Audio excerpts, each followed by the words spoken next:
Grande es este misterio de la piedad.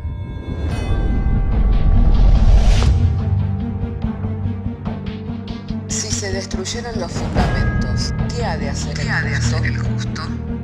Porque con un solo sacrificio hizo perfecto para siempre a los santificados. Justificados por la fe, tenemos paz para con Dios.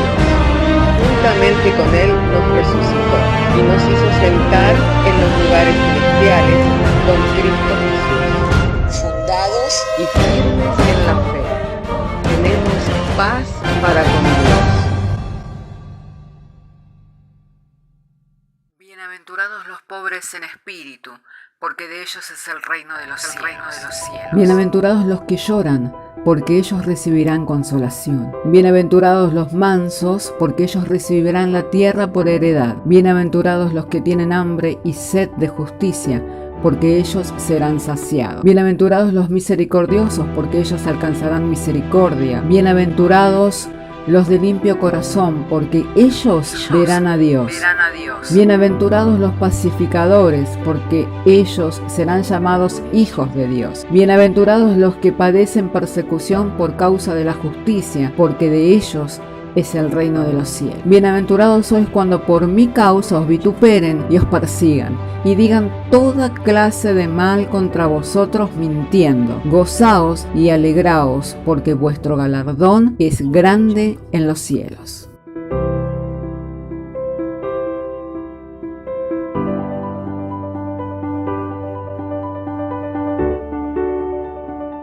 En el Evangelio de Lucas capítulo 19, verso 1, así que si tiene su Biblia, me gustaría que leyéramos juntos en el Evangelio de Lucas capítulo 19, verso 1. Es el pasaje que nos habla de Jesús y Zaqueo. Y como les decía temprano, quería referirme a la fe que corrige la conducta. Mayormente las personas buscan que la conducta del otro cambie, pero lo que verdaderamente cambia la conducta de las personas es la fe. Por eso siempre que oímos los testimonios de aquellos que tuvieron un verdadero encuentro con Jesucristo, ¿qué es lo que dicen? Cristo me cambió, Cristo me transformó, fui hecho una nueva criatura. Entonces, que podamos entender el valor que tiene esto. ¿Por qué? Porque eso también nos va a dar un enfoque claro para poder compartir de una manera clara el Evangelio con la espera o la expectativa de que al recibir la palabra de Dios, por medio de la palabra de Dios se vaya generando la fe y mediante la fe la conducta de ese hombre, de esa mujer, de ese ser querido, vaya siendo transformada. Dice así Lucas capítulo 19. Habiendo entrado Jesús en Jericó, iba pasando por la ciudad, y sucedió que un varón llamado Zaqueo, que era jefe de los publicanos y rico, procuraba ver quién era Jesús, pero no podía a causa de la multitud, pues era pequeño de estatura. Corriendo delante subió a un árbol sicomoro para verle, porque había de pasar por allí, y cuando Jesús llegó a aquel lugar, mirando hacia arriba le vio y le dijo: Zaqueo, date prisa, desciende, porque hoy es necesario que pose yo en tu casa. Entonces él descendió a prisa y le recibió gozoso. Al ver esto, todos murmuraban diciendo que había entrado a posar con un hombre pecador.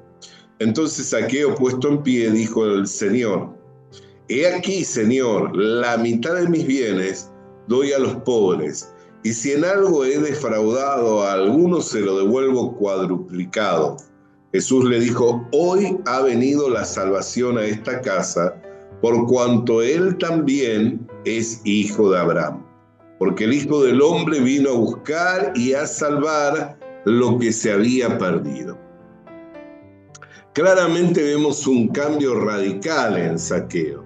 De ser un recaudador de impuestos, jefe de los recaudadores de impuestos, o sea que había llegado a ocupar un lugar de favoritismo dentro del imperio, ¿no? Un lugar anhelado por muchos de los que tenían por oficio el recaudar impuestos. ¿Por qué? Porque ahí justamente era donde se hacían los negocios más grandes, ¿no? Ahí era donde se recibían las coimas más grandes. Era un lugar de privilegio. Y seguramente que no llegó allí simplemente por ser una buena persona, ya que ese oficio demandaba muchas veces hacer de la vista gorda o de afligir o oprimir a su prójimo. Por eso cuando le vieron a Jesús comiendo en su casa, dijeron, ¿cómo es que come con pecadores? O sea, el concepto que tenían de Zaqueo era que era un hombre pecador, un hombre perverso. Pero dice que sin que nadie le demandara nada, o sea, Jesús entró, lo único que pidió era que abriera las puertas de su casa porque quería cenar con él, y descendió y preparó banquete para Jesús y los discípulos que con Jesús estaban, recibiéndole así en su hogar, ¿no? Sin que Jesús demandara más de él.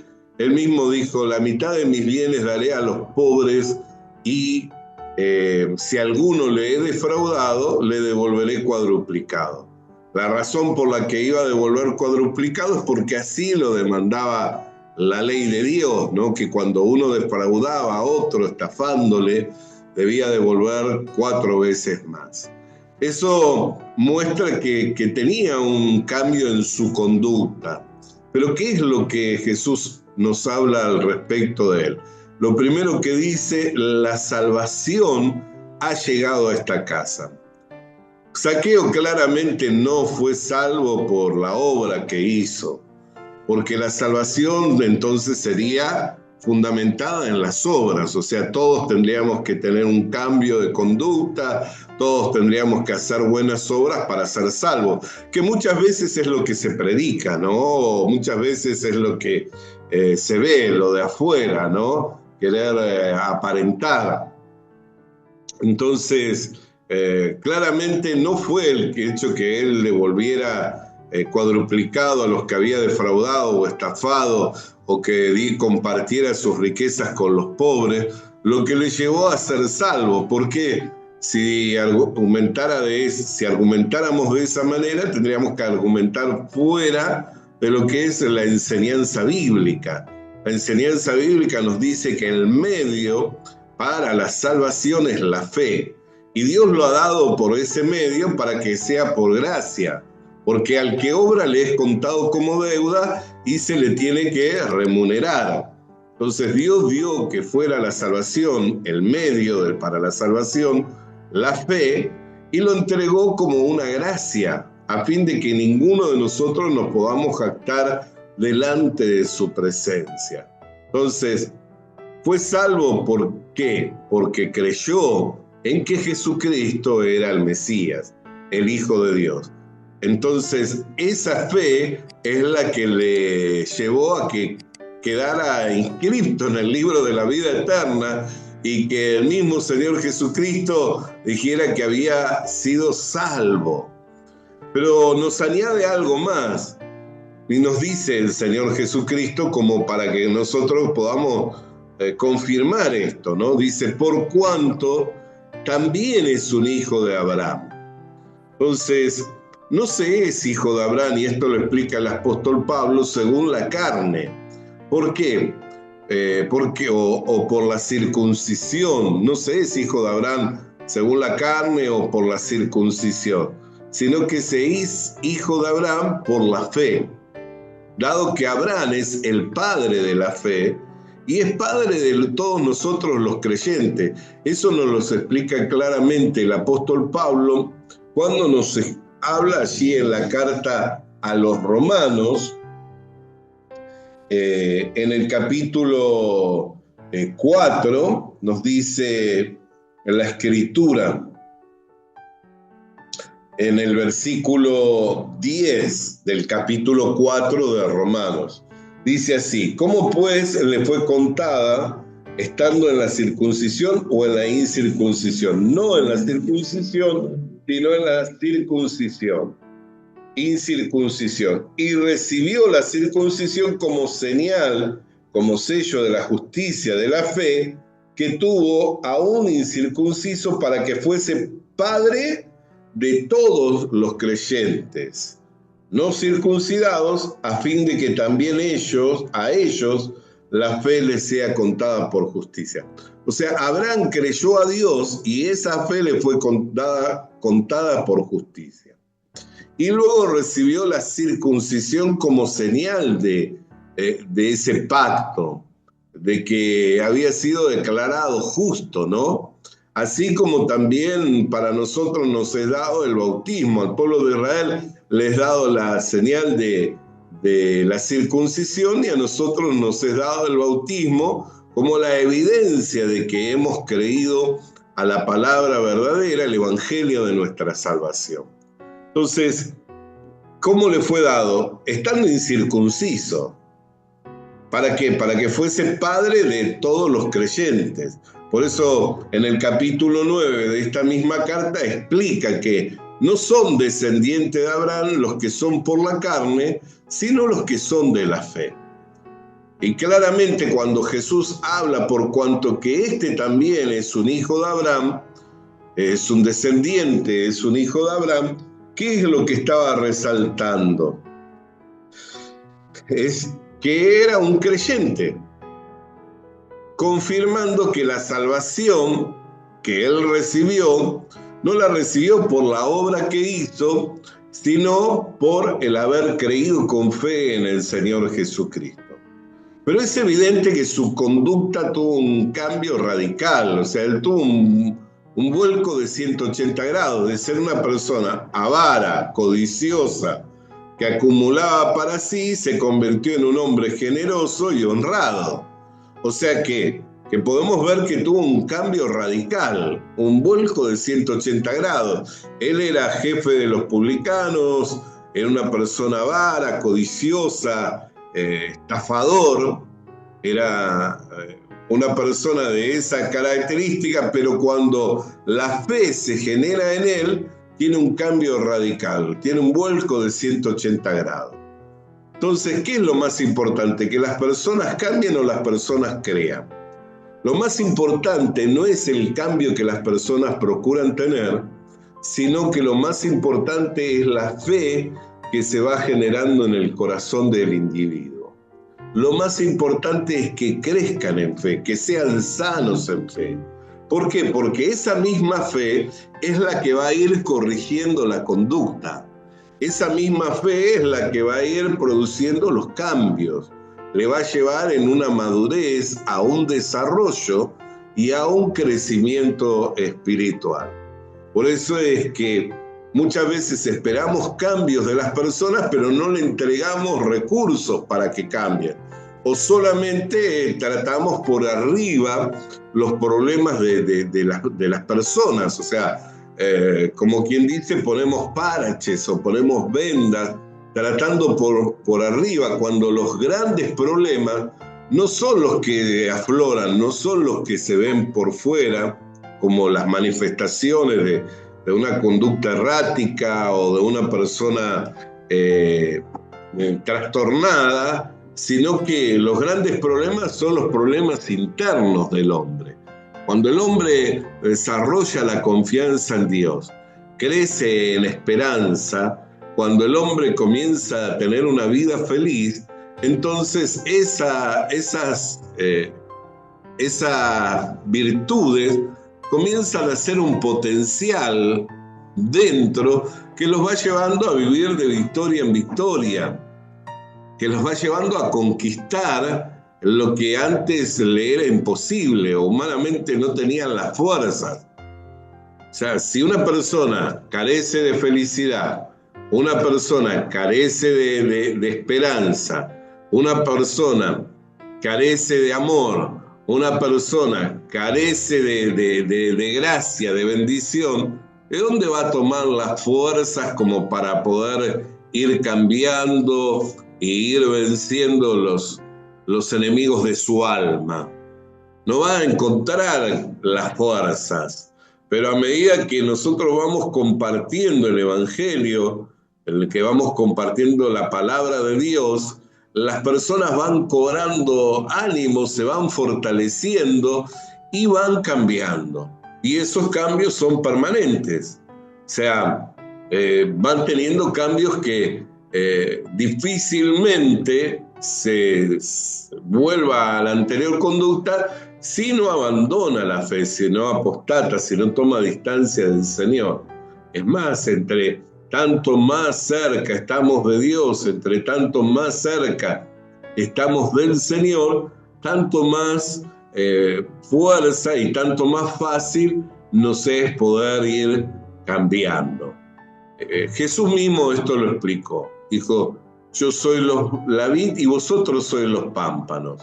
Fuera de mí nada podréis hacer, pero permaneced en mí, y mis palabras permanezcan en vosotros, y llevaréis frutos de una vida de justicia. Y seréis limpiados, ¿para qué? Para llevar más. ¿Por qué? Porque no hay manera en que permanezcamos en el Señor, que la palabra de Dios permanezca en nosotros y no esté haciendo un trabajo. Porque la Escritura confirma que el que comenzó en nosotros la buena obra, la irá perfeccionando hasta el día de su venida. Filipenses capítulo 2, verso 6. Dice que el que en vosotros comenzó la buena obra, la perfeccionará hasta el día de su venida. Entonces, si nosotros permanecemos en el Señor, la palabra de Dios permanece en nosotros, ella va haciendo un trabajo para que vayamos siendo transformados a la misma imagen del Señor Jesucristo.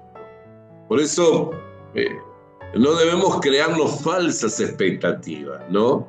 De que las personas, sin tener la fuerza que se produce por medio de la fe, por medio de la esperanza, por medio de la confianza en Dios, pueda cambiar, sino por el contrario, fortalezcamos esas áreas en la vida de los individuos, en la vida de las personas, y vamos a ver cambios, vamos a ver transformaciones. Cuando el apóstol Pablo le escribe a los Corintios, en el capítulo 5 de su segunda carta, en el verso 17, dice: de manera que el que está en Cristo, nueva criatura es. Las cosas viejas pasaron, y he aquí que son todas hechas nuevas. Y en el verso 18 dice: y todo esto proviene de Dios. Y anteriormente a ese verso 17 dice: a ninguno conocemos según lo que antes era, ni aun a Cristo. Si le conocemos por lo que ahora es. Entonces, Jesús estaba en un cuerpo de debilidad y estaba expuesto al pecado, pero él venció el pecado por medio de la fe. Él venció al pecado por medio de la fe, porque en todo confió en Dios, y de esa manera, aunque fue tentado, él pudo vencer. Aunque fue probado en todo, él salió aprobado. Y no fue fácil, por el hecho de que él fue probado y fue perfeccionado por medio de los padecimientos. El autor de la carta a los Hebreos dice que como nosotros participamos de carne y de sangre, dice que el autor de la eterna salvación tenía que participar de lo mismo, de la carne y de la sangre, y dice: y por lo que padeció fue perfeccionado. O sea que los padecimientos que se fueron produciendo en el Señor Jesucristo le llevaron a consumar una obra por la cual ofició la redención de la humanidad, y con su sangre cubrió los pecados de toda la humanidad y salió siendo vencedor. ¿Qué es lo que le dio la victoria a Jesucristo? Su confianza en el Padre. Su confianza en el Padre. Es más, esto mismo lo afirma el apóstol Juan cuando dice: ¿cuál es la victoria que vence al mundo? Nuestra fe. Entonces, claramente muchas veces esperamos cambios en las personas y no nos damos cuenta que necesitan de la fuerza que provienen de Dios, aquellas que se van generando en nosotros mediante la fe, la esperanza y el amor de Dios a medida que se va perfeccionando en nosotros. A medida que el amor de Dios se va perfeccionando en nosotros, que la fe, la esperanza van creciendo en nosotros, vamos obteniendo las fuerzas para vencer a los enemigos de nuestra alma. Entonces, claramente, por la Escritura y por los testigos y los testimonios que tenemos de la Biblia, debemos entender que lo que necesita la humanidad es la fe. Y la fe no es sin ninguna consistencia, la fe es por el resultado del oír, y el oír de la palabra de Dios. Más cuando leemos en Hebreos capítulo 11, que nos habla acerca de los testigos de la fe, cuando leemos en la Escritura, ¿qué es lo que nos dice? Teniendo tan grande nube de testigos alrededor nuestro, despojémonos del pecado que nos asedia y corramos con paciencia la carrera que tenemos por delante. Tenemos una gran nube de testigos, de hombres que a lo largo de la historia, por medio de la fe, vencieron, de los cuales la Biblia dice que el mundo no era digno de ellos. Por tanto, dice, despojémonos del pecado que nos asedia y corramos con paciencia la carrera que tenemos por delante.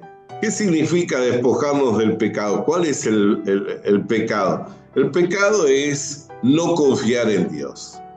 Por dos pecados te juzgo, dice la Escritura, y uno es haberme abandonado a mí, fuente de agua viva, y haber cavado para ti cisternas rotas que no pueden retener el agua. Cuando nosotros abandonamos a Dios, abandonamos su palabra para vivir por el brazo de carne, por nuestras propias fuerzas, ese pecado es el que nos lleva a fracasar. ¿Por qué? Porque apartados de mí, Jesús dijo, nada podéis hacer, pero permaneced en mí. Mis palabras permanezcan en vosotros y entonces llevaréis fruto, seréis limpiados para llevar aún todavía mucho más. Entonces, no nos generemos falsas expectativas. Si queremos tener expectativas con confianza de que vamos a tener buenos resultados, compartamos la palabra de Dios. Compartamos lo que puede generar fe, esperanza en los individuos, lo que puede llevarlo a una buena relación con el Señor, ¿no?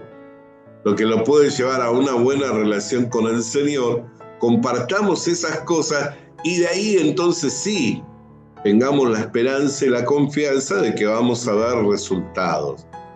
Podremos ir sembrando con lágrimas, muchas veces seremos resistidos, muchas veces seremos menospreciados, pero es también parte de lo que la Escritura nos habla. El sembrador va sembrando con lágrimas, pero vuelve gozoso, con gran regocijo, con los brazos llenos de la javilla, o sea, con una gran cosecha, ¿no? Entonces, cuando nosotros vemos una persona que es transformada por el poder de Dios, por el poder del Evangelio, eso produce gran gozo trae a nuestras vidas. Y es por ello que debemos nosotros de trabajar con la confianza que si sembramos, vamos a cosechar a su tiempo. Amén.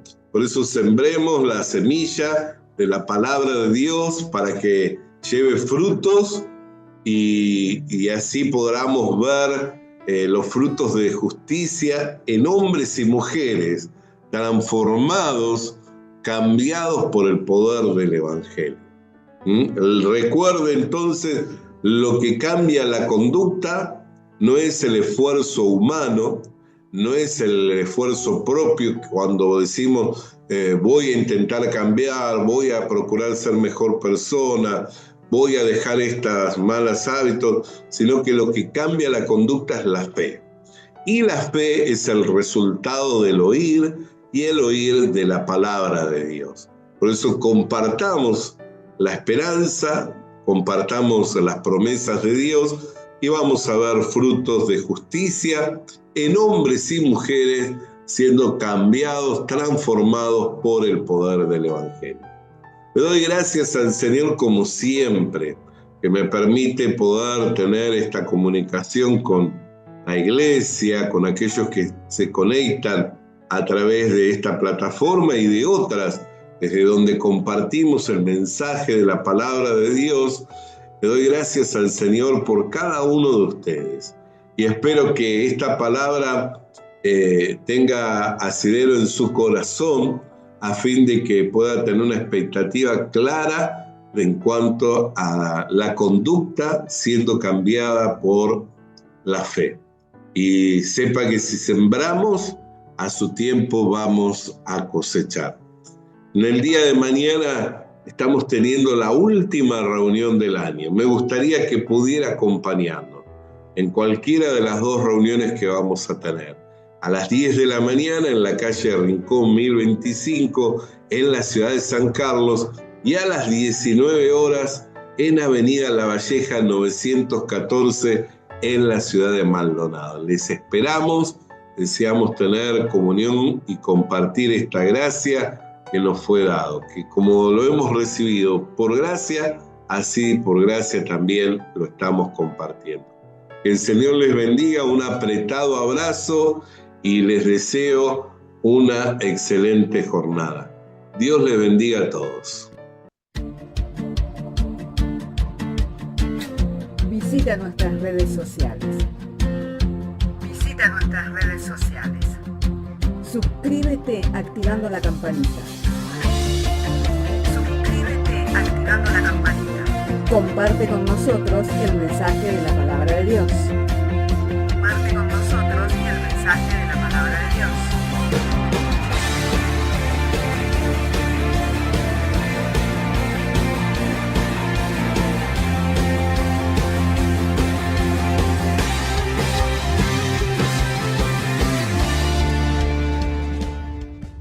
Le animamos a que consiga una Biblia, porque en ella encuentra la mente de Dios, el estado del hombre, el camino de salvación, la muerte de los pecadores y la felicidad de los creyentes. Sus doctrinas son santas, sus mandamientos son obligatorios, sus historias son verdad y sus decisiones inalterables.